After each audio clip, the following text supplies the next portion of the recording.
A hospital operating room. A Tuesday morning. A woman, 63 years old, is on the table for breast cancer surgery. And the surgeon has reached the part of the operation that will decide the next year of her life. He needs a lymph node from under her arm. One small gland, about the size of a kidney bean. That will tell the pathologist whether the cancer has started to travel. He finds it. He lifts it out. And it is black.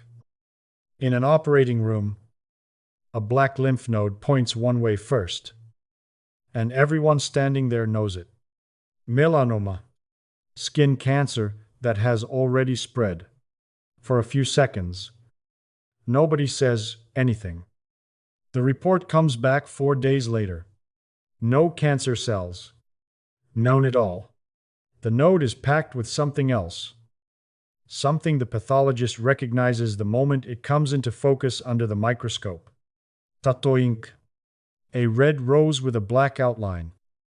Put on her shoulder when she was 29. 34 years ago.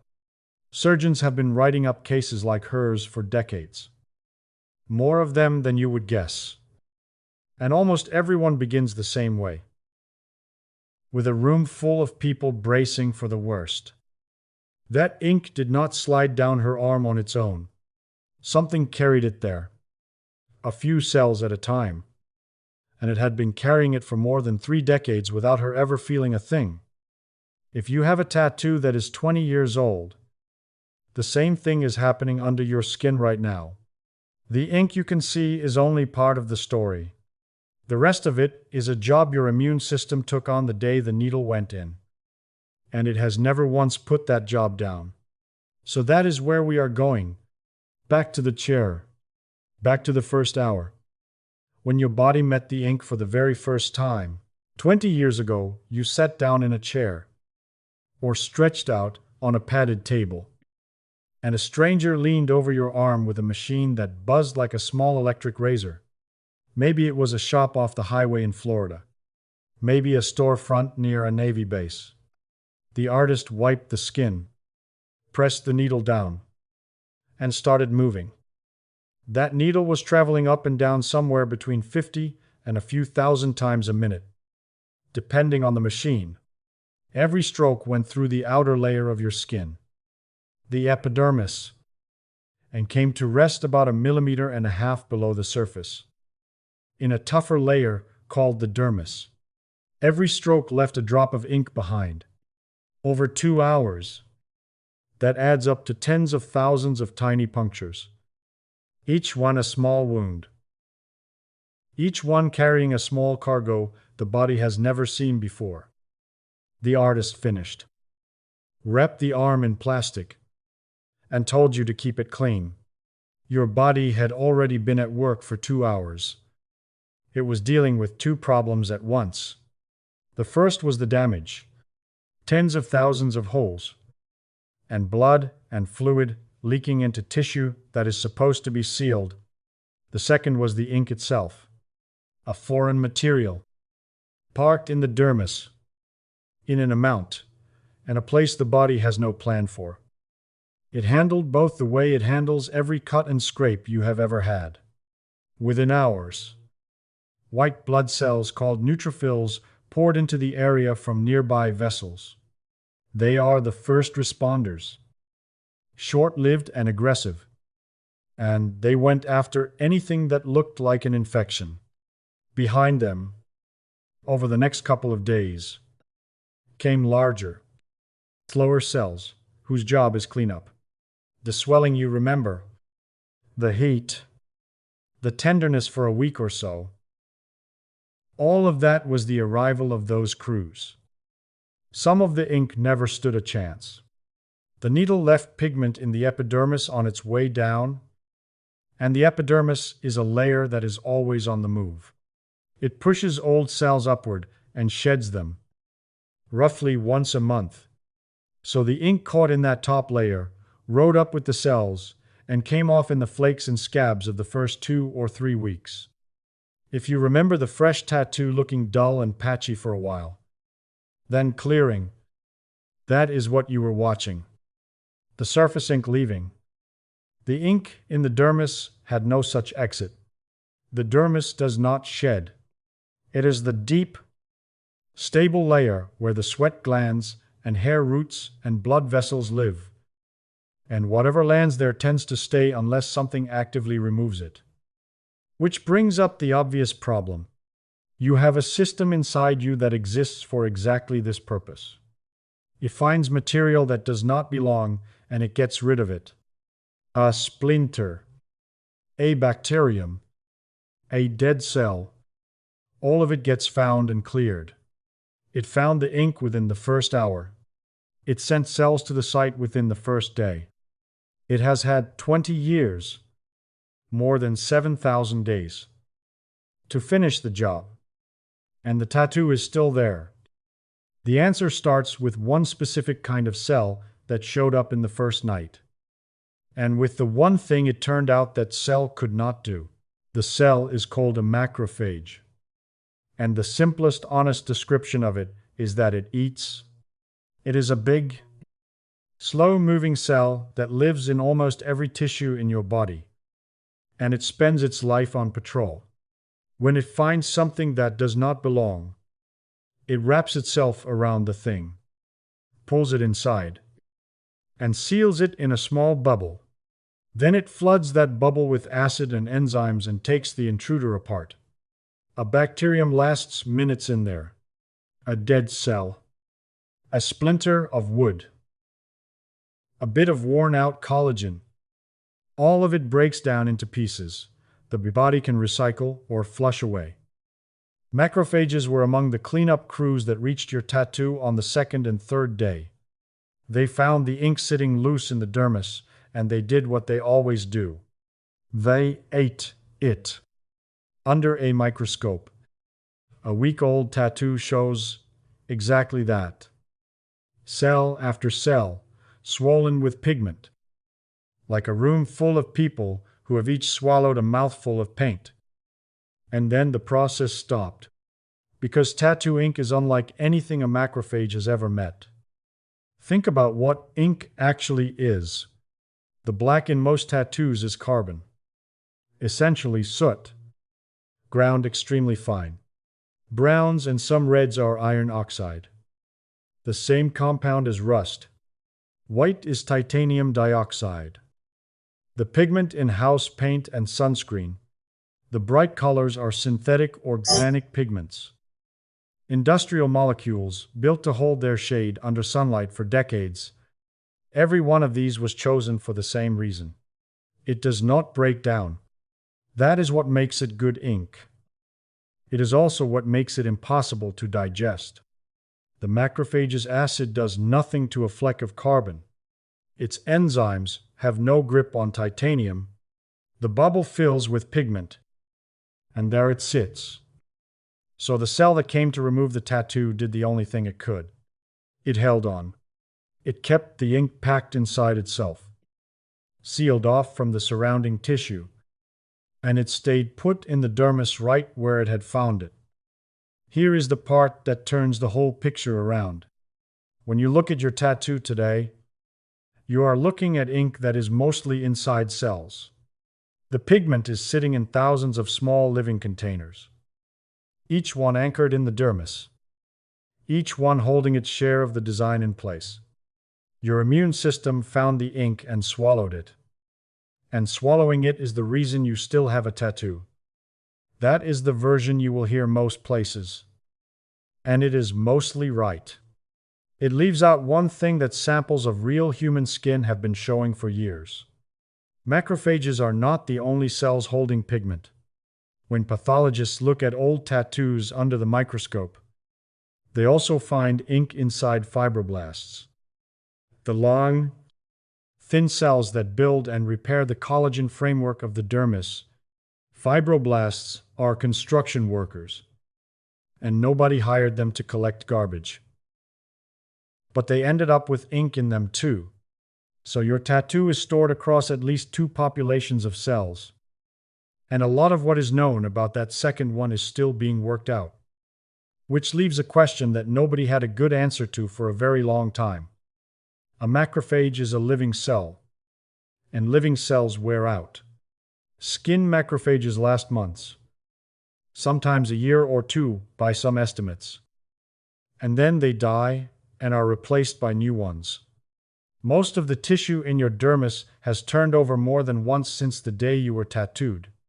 So, the odds are good that the cell holding any given fleck of your ink today is a different cell from the one that swallowed it 2 decades ago. So when a macrophage full of ink finally dies, what happens to the ink? You would expect it to spill. You would expect the design to blur, or fade, or drift a little with every generation of cells that dies off. Over 20 years, that should add up to a lot of blur. For most of the history of tattooing, that question sat unanswered. Then, in 2018, a group of immunologists in the south of France who were not especially interested in tattoos found a way to ask it directly. They put tattoos on the tails of mice. The lab sits on a hillside outside Marseille, on the Mediterranean coast of France, at a place called the Center for Immunology of Marseille-Luminy. 2 of the scientists there, Sandrine Henry and Bernard Mallison, had spent years studying the immune cells that live in skin. They wanted to know how long those cells last, where replacements come from, and what the old ones leave behind when they die. Tattoos came into it almost by accident. Ink is a tracer you can see with your own eyes. If you want to follow what a macrophage does with something it cannot digest, a tattoo is close to the perfect experiment. So they tattooed the tails of laboratory mice with green ink. The first thing they did was confirm what everyone assumed. A few weeks after the tattooing, they took skin samples and looked. Nearly all of the pigment was sitting inside macrophages in the dermis. Exactly as expected. The tattoos on the tails were sharp, green, and stable. So far, nothing new. The second thing they did is the reason this study became famous. The mice they used were not ordinary mice. They had been bred so that their skin macrophages carried a built-in weakness, a switch that would kill every one of those cells after a single injection of a particular toxin. Nothing else in the mouse was harmed. Only the macrophages. And the logic of the experiment was simple. If the tattoo survives because the cells holding the ink survive, then killing all of those cells at once should wreck the tattoo. The ink should spill, spread, and fade. The green should go blotchy, or wash out, or at least change. They gave the injection. The macrophages in the skin died. All of them. Within days. The tattoo did not change. When the team looked at the tissue, the story was right there under the lens. The dead macrophages had broken open and released their pigment, and the ink was lying loose in the dermis, in the exact spots where the cells had been. It had not gone anywhere. Then, over the following weeks, a new generation of macrophages moved into the skin, found the loose ink, and swallowed it. Same place. Same pattern. The green tail looked as if nothing had happened at all. Glance down at your own tattoo for a second. If the same thing has been going on under that patch of skin, then the ink you are looking at has already outlived the cells that first held it. Probably more than once. And you never saw a thing. The researchers gave the process a name. Capture. Release. Recapture. A cell captures the ink. The cell dies and releases it. A new cell arrives and captures it again. The way to picture it is a relay race where the runners barely move. Each runner takes the baton, stands in place for months, and then hands it to the runner beside him, who takes it and stands in the same spot. The baton keeps changing hands, year after year. It never travels more than a few micrometers from where it started. From the outside, from your side of the skin, that looks like nothing moving at all. The third experiment is the one that stays with you. The team took a piece of tattooed tail skin from one mouse and grafted it onto a different mouse. Then they waited 6 weeks. When they examined the graft, the ink was still there. Still green. Still in the same design. But the cells holding it had changed. The original macrophages, the ones that belonged to the donor mouse, were gone. The pigment was now sitting inside macrophages that had come from the new host. Cells that had migrated into the graft, found the ink, and taken it over. The picture had survived a complete change of ownership. Every cell that was carrying the tattoo now came from a different animal than the one it had been drawn on. One thing needs saying plainly here, because it matters for how much weight you put on all of this. These experiments were done in mice, in human skin. We know the ink is stored inside cells. We know those cells do not live forever. And pathologists have seen pigment inside macrophages in tattoos that are 40 and 50 years old. That much is solid. The full capture, release, recapture cycle, running continuously for decades, has been demonstrated in mice. And the researchers think it goes a long way toward explaining why human tattoos are so permanent. How closely the human version matches the mouse version is still being worked out. Nobody has injected a person with a toxin to find out. Even with that caution, the shape of what has been happening under your skin is now clear. Your tattoo is 20 years old. The cells that are holding its ink, most of them, are not. They are the latest runners in a relay that started the night the needle went in.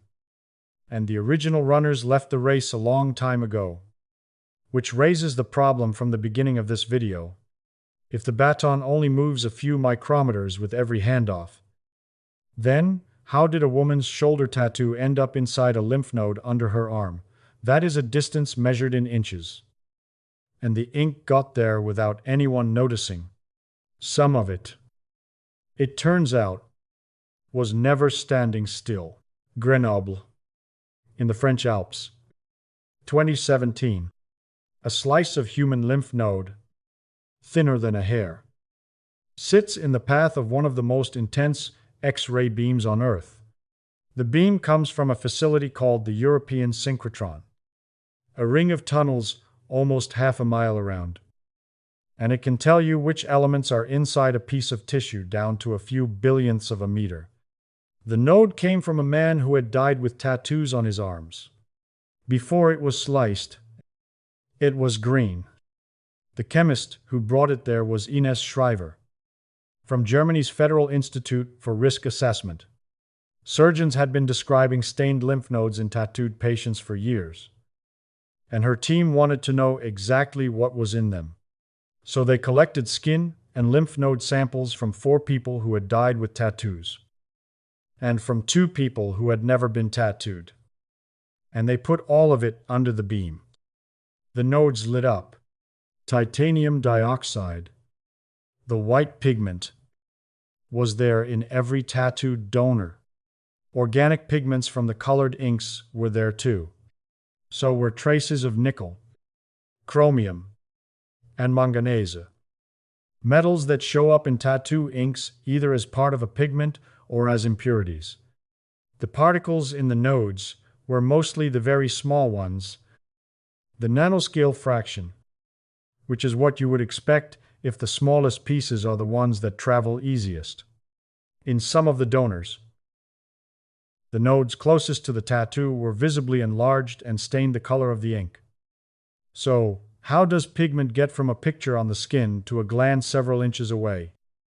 Your body has a second set of pipes running alongside the blood vessels. And most people go their whole lives without thinking about it. It is called the lymphatic system. Thin channels that collect the fluid seeping out of tissue. along with whatever is floating in that fluid, and drain it slowly upward through a series of filtering stations. Those stations are your lymph nodes, under your arms, in your groin, along your neck. Each one is a small sponge packed with immune cells, and its job is to inspect everything that comes through and catch anything dangerous before it reaches the bloodstream. Ink gets into that flow two ways.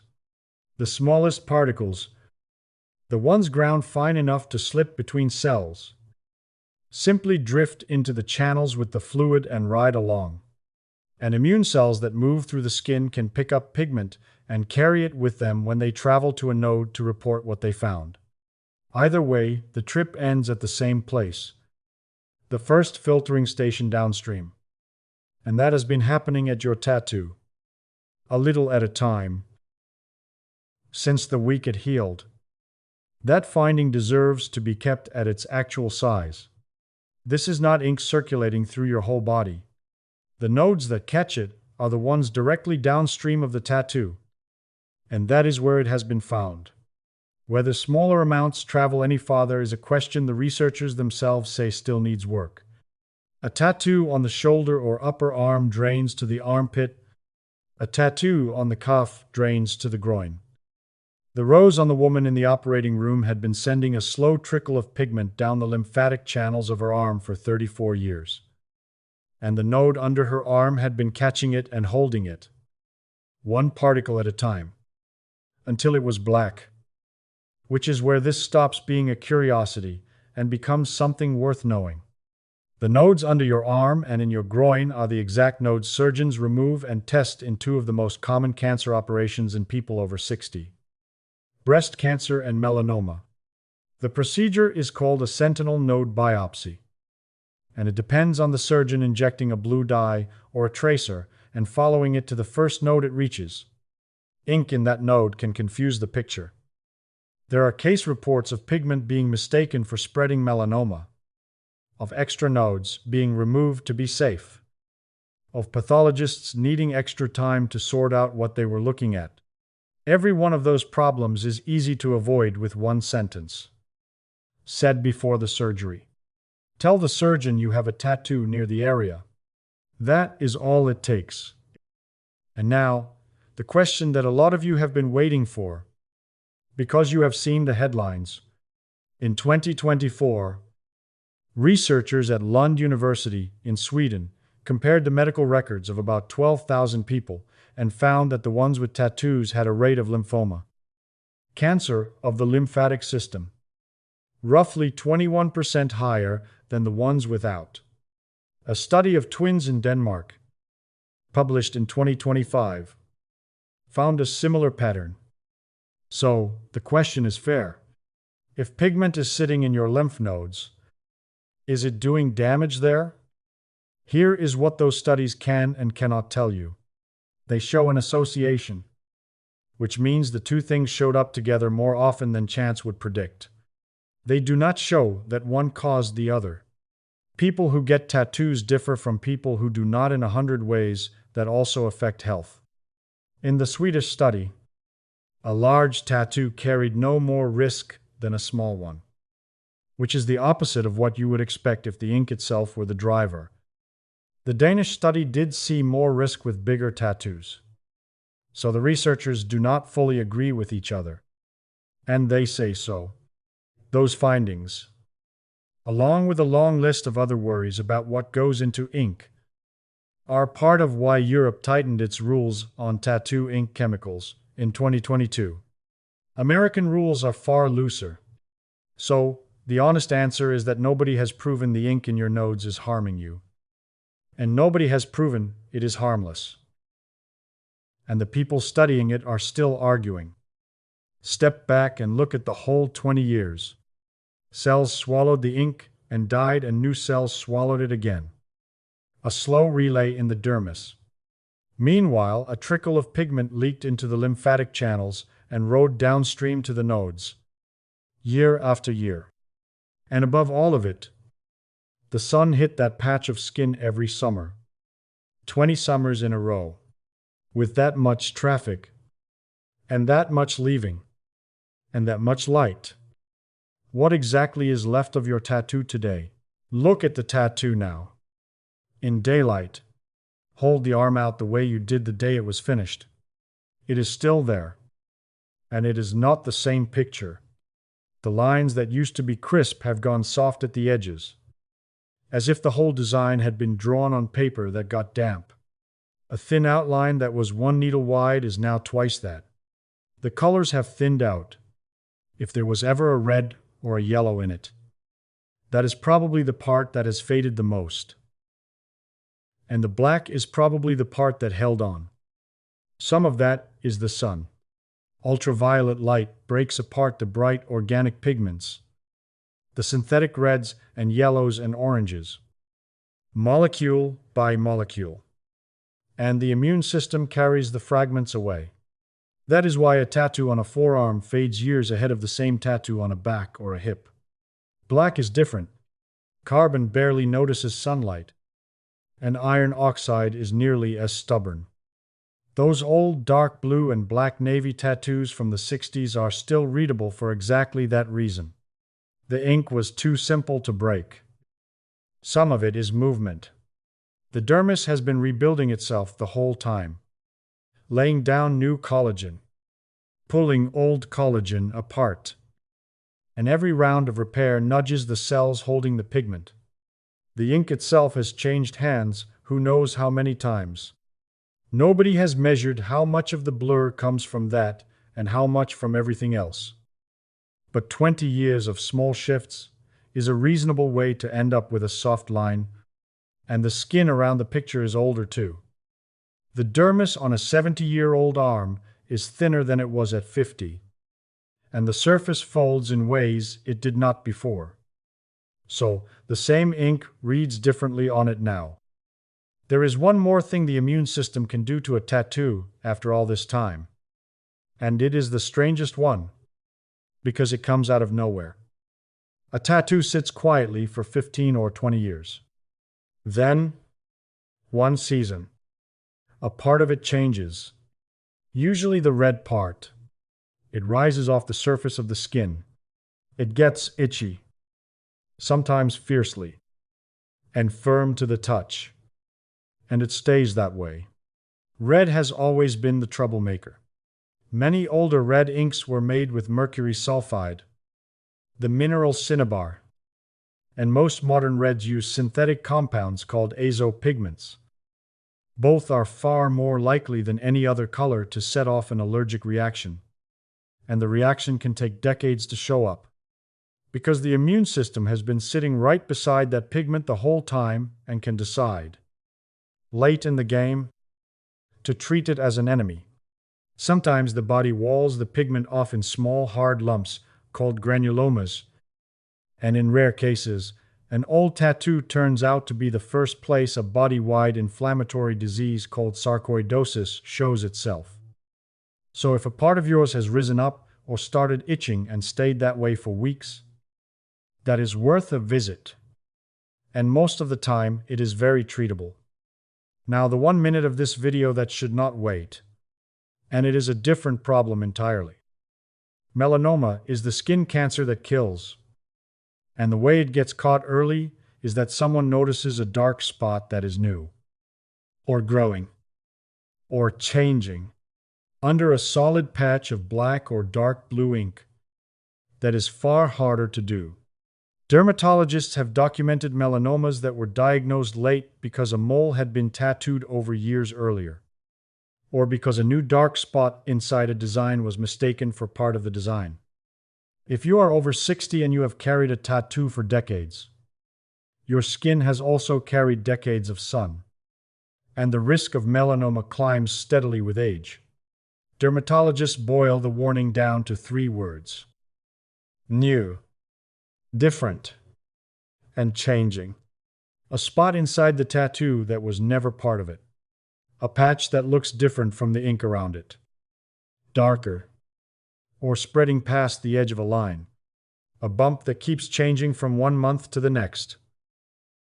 That is not in a red area and does not itch. Any one of those deserves a dermatologist. Soon. Not at the next routine visit. Everything else in this video can wait. That cannot. There is one last experiment. And you do not need a laboratory for it. Because thousands of Americans run it every year. It is called laser removal. And it shows the whole 20-year story in fast forward. A laser cannot erase ink. Nothing the body or a doctor has can dissolve a fleck of carbon. What the laser does is hit the pigment with a pulse so short and so intense that the particles shatter. From pieces the size of a grain of pollen down to pieces small enough to fit through the lymphatic channels. Then the immune system takes over. Macrophages arrive. Swallow the fragments. And this time some of them can actually leave. Riding the same channels to the same nodes where the pigment has been trickling all along. The tattoo fades a shade.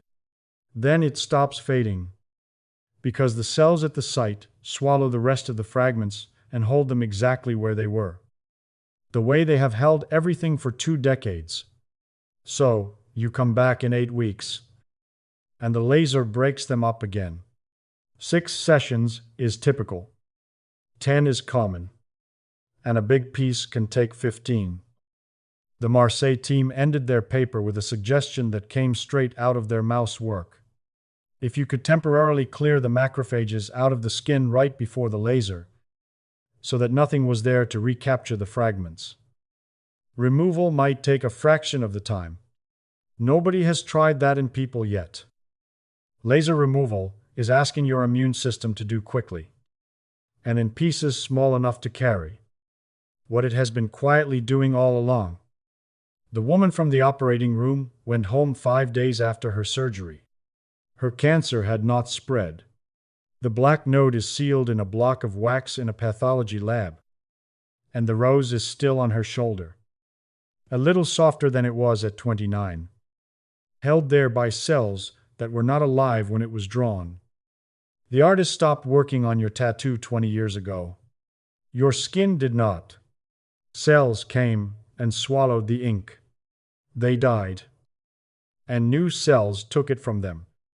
And those died too.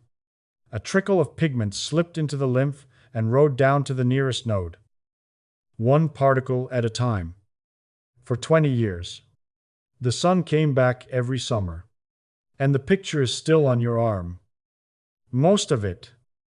Softer than it was. Held in place by cells that were not born when it was drawn.